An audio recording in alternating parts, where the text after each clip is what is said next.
The scripture reading today is from Ezra chapter 6, verses 6 through 12.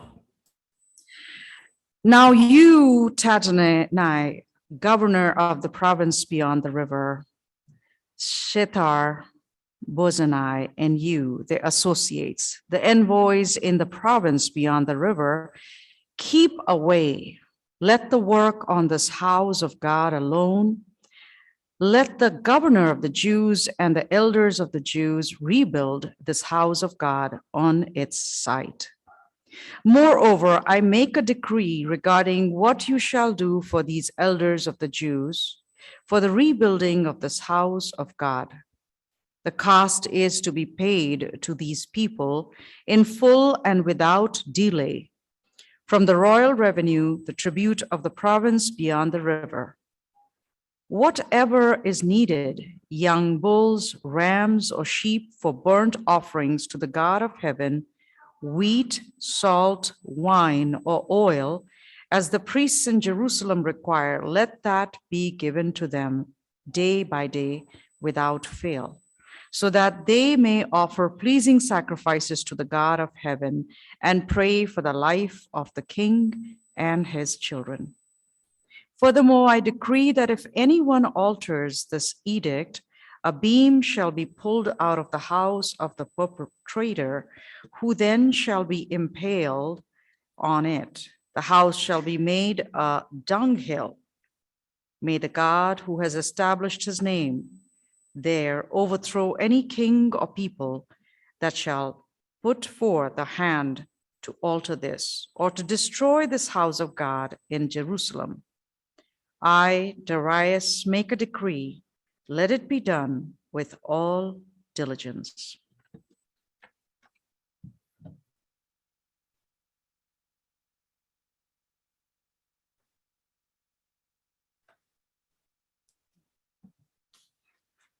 I'm adding a second reading on this morning as well, because it's hard to get Ezra without Nehemiah.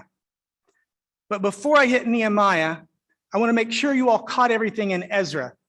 It's a decree from the king of Persia, Cyrus's successor, making sure that all the promises to Jerusalem were upheld. And the people who were getting in the way, the politicians who were keeping the money from getting there, he tells them, do what the king said, or you'll basically be put on a spike outside your own house. Can you imagine if we got to deal with political corruption that way? Just saying, sometimes it sounds kind of fun to say, listen, do what the law says, quit serving yourself, or else. And then Nehemiah. When Sanballat heard that they were building the wall, he was angry and greatly enraged, and he mocked the Jews. He said in the presence of his associates in the army of Samaria, what are these feeble Jews doing? Will they restore things? Will they make sacrifices? Will they finish it in a day?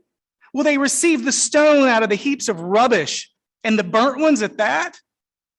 Tobiah the Ammonite was beside him and said, that stone wall they are building, any fox going up on it would break it down. Hear, O our God, for we are despised. Turn their taunt back on their own heads and give them over as plunder in a land of captivity. Do not cover their guilt and do not let their sin be blotted out from your sight. For they have hurled insults at the face of our builders, God. So we rebuilt the wall, and all the wall was joined together to half its height, for the people had a mind to work. But when Sanballat and Tobiah and the Arabs and the Ammonites and the Ashdodites heard of the repairing of the wall in Jerusalem and was going forward, and that the gaps were beginning to be closed, they were very angry. And they all plotted together to come and fight against Jerusalem and to cause confusion in it. So we prayed to our God, and we set a guard as protection against them, day and night. This is the word of the Lord. Thanks be to God. So each week for the last couple of months, we've had activity sheets in the narthex as you come in. Some of you may have been grabbing those. Some of you may just hear me reference them, and that's all you're interested in. Today's is kind of a reflection and a chance to do some journaling. The kids have a coloring sheet and a free draw space. But a few of the weeks before, as we've gone through this time of history, one of the ones I wanted to point out to you is a timeline of the kingdoms that show kind of when things fell and when it fit into world history. Because where we're hitting now is where those of you who are in 5th through 12th grade keep revisiting at school. These world civilizations, especially those that are more Eurocentric, the Greeks and the Hellenistics with Alexander the Great, the Roman Empire. And so we see a little of what came before them that kind of tilled the ground for their conquests. And we'll see a little of what comes after them as Rome establishes itself in the weeks to come. To really understand what's going on in the scriptures we heard today, you kind of got to understand the political world around it. So we're going to start out by thinking about the corner of Grand and Badillo. If you got to build a restaurant anywhere around here, wouldn't you love the spot McDonald's has? You come off Grand at the 10, and before you get up to the next freeway, it's right in the middle. It's a 4-way stop. Everybody can see you, and traffic is slow. So you have a chance to really think about a small fry and a shake, even if you're not hungry. It's a great spot. A Pollo Loco is pretty good too, right? Same corner, but they actually get Vons. They have a grocery store to draw people to their restaurant. This is a prime location. Would you rather have that, or would you rather have a Burger King back in the neighborhood? You want the prime spot, right? That's Jerusalem. If you want to understand why all this keeps happening to these people in this place, it's because they're on the corner of Grand and Badillo. Even more so, it's more like Arrow and 57. Okay? It is a major intersection, and everybody has to go through there. If you are in Europe and you want to go to India to trade spices, you're coming through Jerusalem. If you are in Northern Africa, if you're in Egypt and you want to go to Syria, if you want to go to Scandinavia, if you want to go to what we know as Russia today, the Persian Empire areas we think about, Iran and Iraq, you're going through Jerusalem. It is at the crossroads at the Mediterranean of everybody. And if you're a ship going from Greece to the southern side, you're also coming through there. Everybody wants it. So if you control it, it's a hub. So when the northern and southern kingdoms divided, it weakened them, and the south fell quickly. The catch is Jerusalem had a big wall around it. So all the invading armies that came in to control the area went, we'll just go around them. So they built communities and towers and things outside Jerusalem. So they kind of isolated it. But it never fell until the Babylonians. The Babylonians come in, and not only did they besiege Jerusalem, the king at the time of Judah kind of thumbed his nose at them and didn't listen to the prophet's warnings. And so Babylon comes in and conquers Jerusalem. They tear down the walls, they tear down the temple. And remember, they thought God dwelt in the temple. They brought the Ark of the Covenant with them. They have the pieces of the 10 Commandments in the box inside the front area of their worship space. Imagine if our altar had a curtain around it where you couldn't see it, and we knew the 10 Commandments were sitting in there. They kept a candle going all the time because they thought God lived there as God's home on earth. It all got torn down. And they took all the priests, the leaders, the top artists, the business people, and took them to Babylon, not to punish them. They took them to Babylon and said, you're going to be a part of our family now. It's like the Lakers getting to go pick the top 5 players off of every other team in the conference, put them on their roster, and say, now we're not just keeping those teams from having them, we're going to use them. Make sense? And then Babylon falls. Because when one empire rises, there's another looking to knock them off their post. And the next big kid on the block is Cyrus and the Persians. They come in and they conquer Babylon, but they've conquered differently. They've conquered by politics sometimes, by military threat other times.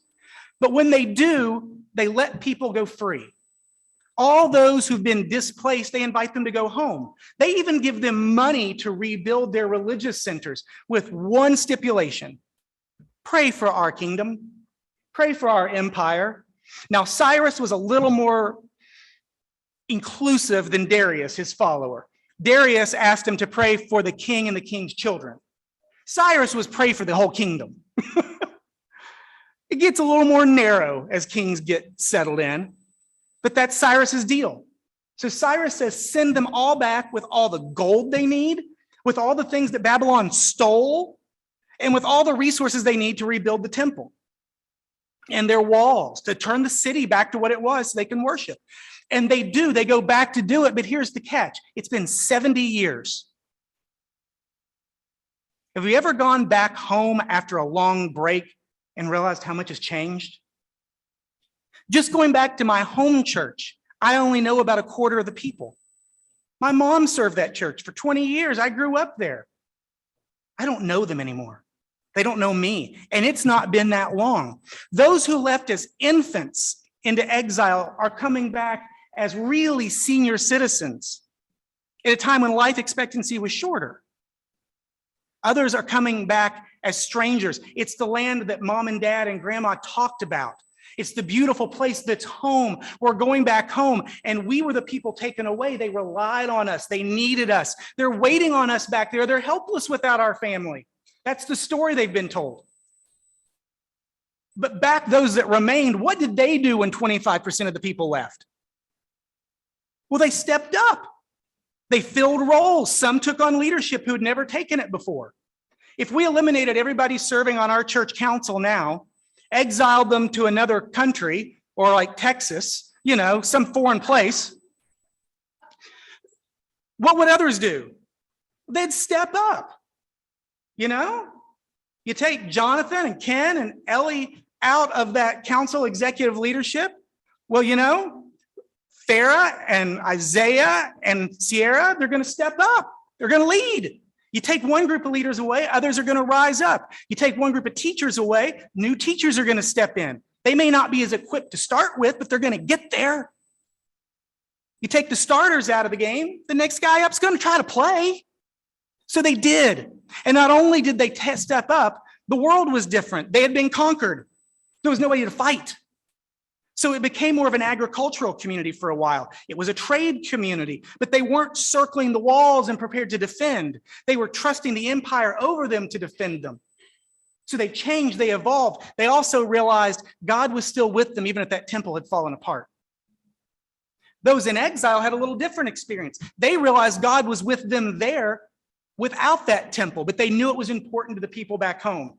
So here's the convergence. 70 years later, the children and grandchildren of the people who got taken away come back in and act like they're doing the locals a favor by rebuilding.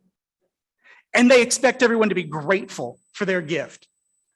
It's privilege at the greatest height, because not only have they been in Babylon, they've been succeeding there. They've been continuing their wealth. They've been expanding their education. They've not been limited, except the Hamans of the world we talked about last week, but they've overcome some of those prejudices.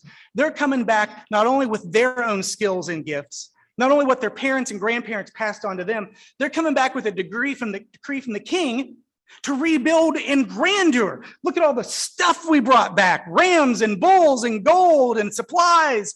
And the people coming back going, what are you doing? People around here are going to think we're rebuilding and start a fight. You just put us all in danger. What are you doing?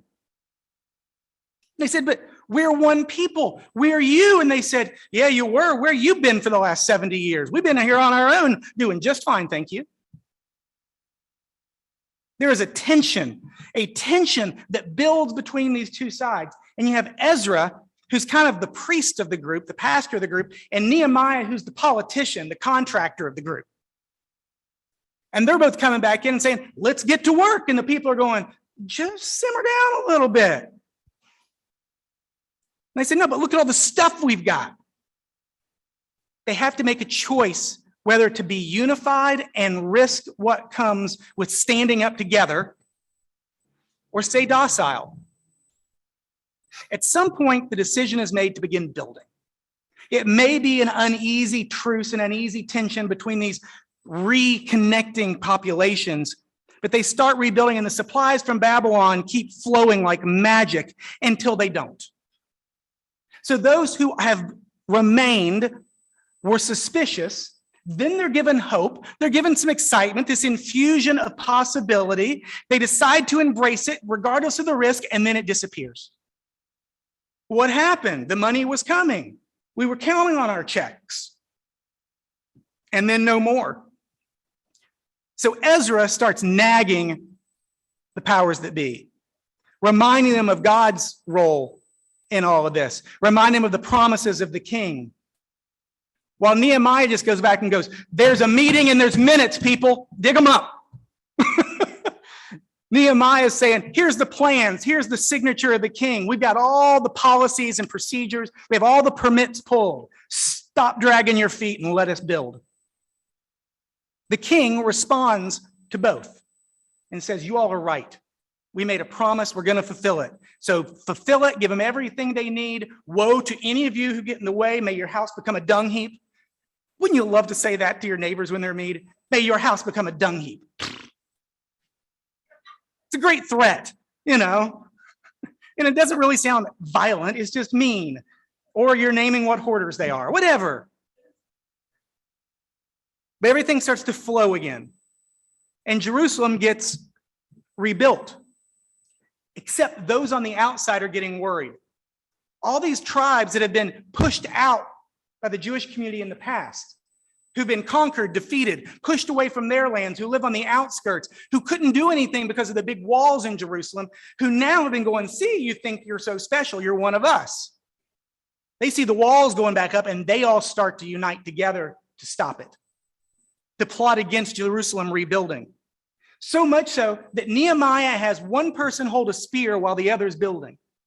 He has others take turns rotating. He has people carrying swords while they're carrying blocks and boards. Can you imagine people out on the highway doing construction, all armed? It would slow the process a little, I'd think. It's not comfy, especially when it's not a holster, but it's a scarab with a broadsword in it, or a bow and arrow over your back while you're trying to also pave a wall. Somehow, the work gets done faster than anybody expected. Families are given portions of the wall to build.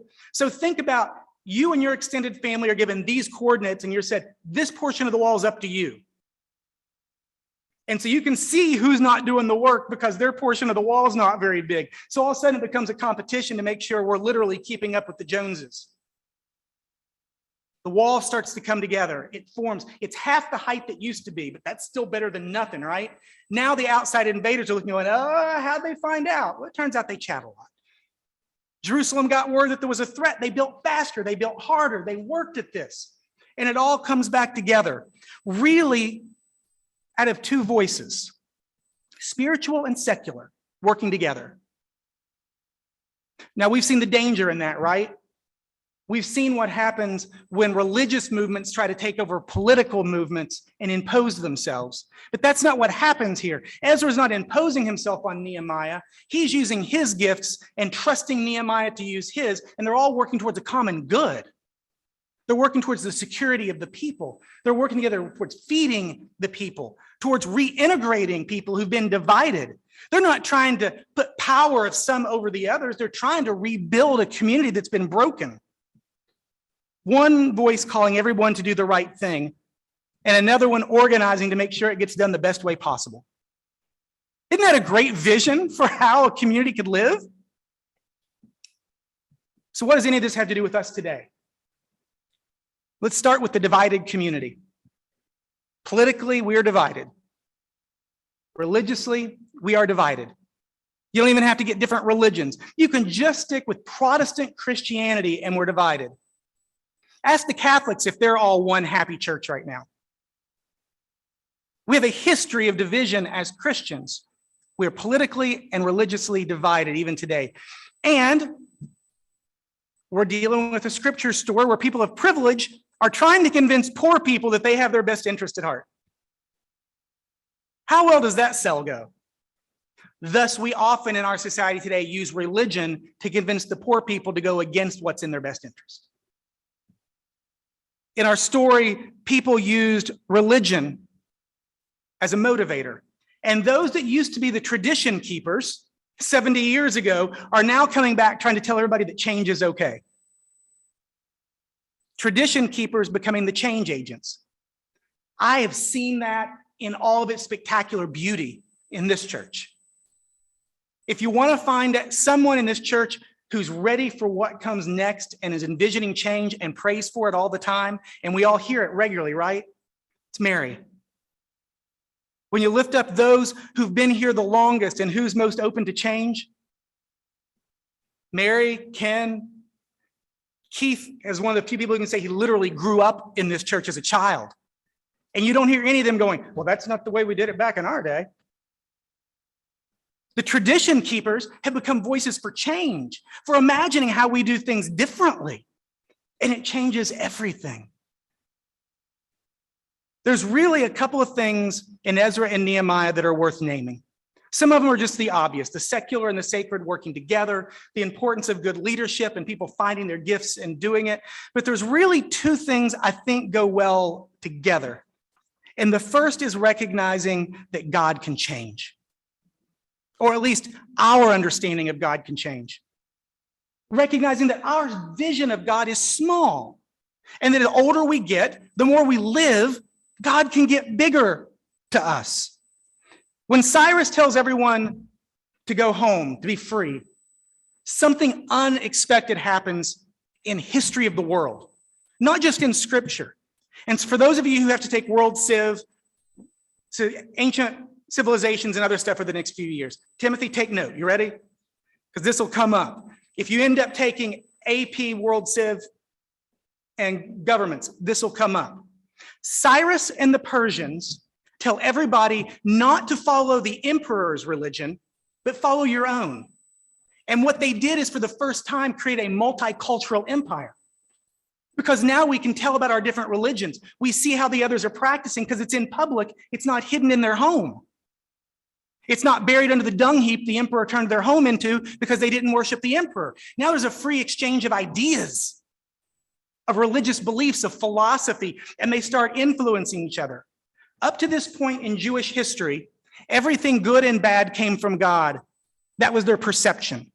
If something bad happened, it's because you did something bad. If you didn't do something bad, it was your parents' fault. If your parents didn't do something bad, it was your kids' fault. But it was somebody's fault that the bad stuff happened to you because God wouldn't do it for no reason. Well, now we have this dualistic understanding of God, right? We think of evil in the world and good versus evil battling each other for control of our lives or our minds or our hearts or our time and attention. At this point in our society, now we're playing with the gray area between it, right? We're recognizing things may not be necessarily good or evil, but there's light, dark, there's balance in between. We're playing with all of that. But in the early Old Testament stories, the early telling, everything good or bad came from God. After the Persian Empire, when they retold the stories, there's this sense of good and bad at odds, that God is the good and other powers sometimes challenge God, and we get caught up in that. It changes the way we tell the story. It literally adds an entire extra character and chapter onto the book of Job. Eliphaz, the last friend who comes to Job, wasn't written when the first three were. It's more modern language. It was written after the Persian Empire.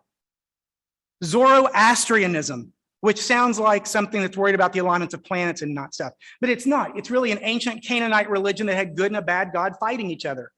It was a big deal in that area and had a major influence on Jewish theologians and philosophers. And it changed the way we told the story. It made God bigger. It allowed them to envision God in ways they had not before. And God got bigger. If you're not sure if this makes a difference or not, over the next 6 months, try to keep count of how many times in a sermon I say, now this was in a time when they only thought good and bad all came from God. Think about how many times you've heard me say that in sermons. Keep track going forward. This is a massive change. The other thing that changes dramatically is our understanding of others. Our understanding of others can change. If we can see God bigger, then we can see our neighbor different. When you return from exile with all your entitlement and you're confronted with people who don't care, when you are a rich, wealthy person who finds yourself in a position where you have no power and authority anymore, you have to reevaluate how you see yourself. When you see those other people as less than you and you discover they're just as capable as you and they're doing the jobs your grandma did just as well all of a sudden, you have to revision how you see them. And for those who remained, they have to see those coming back first as invaders and then as people, and then recognize their shared story. They have to change how they see them. We change how we see God and we change how we see others. And Ezra and Nehemiah requires both to happen for everything else to fall into place. So in our world today, how might we look across our divides and see each other in a new light? How might progressives and evangelicals, Republicans and Democrats, how might those that some consider racist be understood instead as fearful and defensive? How might those that people would label as leftists, what if they instead saw them as marginalized or people who feel unknown and forgotten? If they change the way they see them, how might those that we label as homophobic be understood instead as inexperienced or spiritually abused? If those were the labels we gave them instead.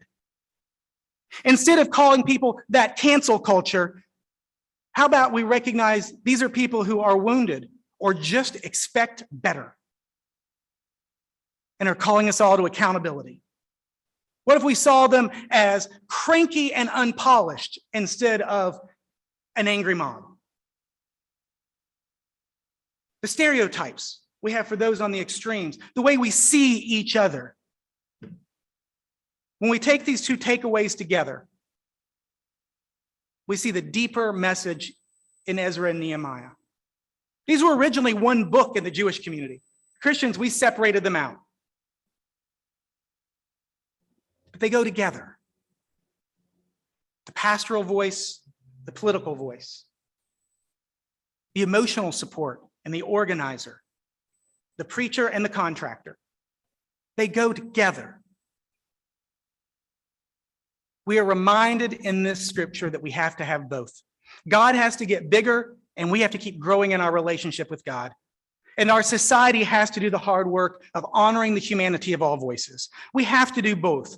God has to be let loose from nostalgia and the abuser roles that we have projected onto God. God has to be let loose from our assumptions and our biases. God has to be let loose from history's manipulations and idolatry. God has to be let loose. And people have to keep connecting. We have to do the hard work of self-reflection. We have to do the hard work of demanding better from those who have a voice. We have to do better at demanding better for those that lack a voice. People have to keep doing the hard work of moving past our personal fears to seek community. We have to keep connecting and doing the hard work. If you want a mission statement for the church, for the whole church universal, for the next 50 years, maybe that's it. Let God loose and do the hard work to connect the people. Let God loose and connect the people. Let's get to work.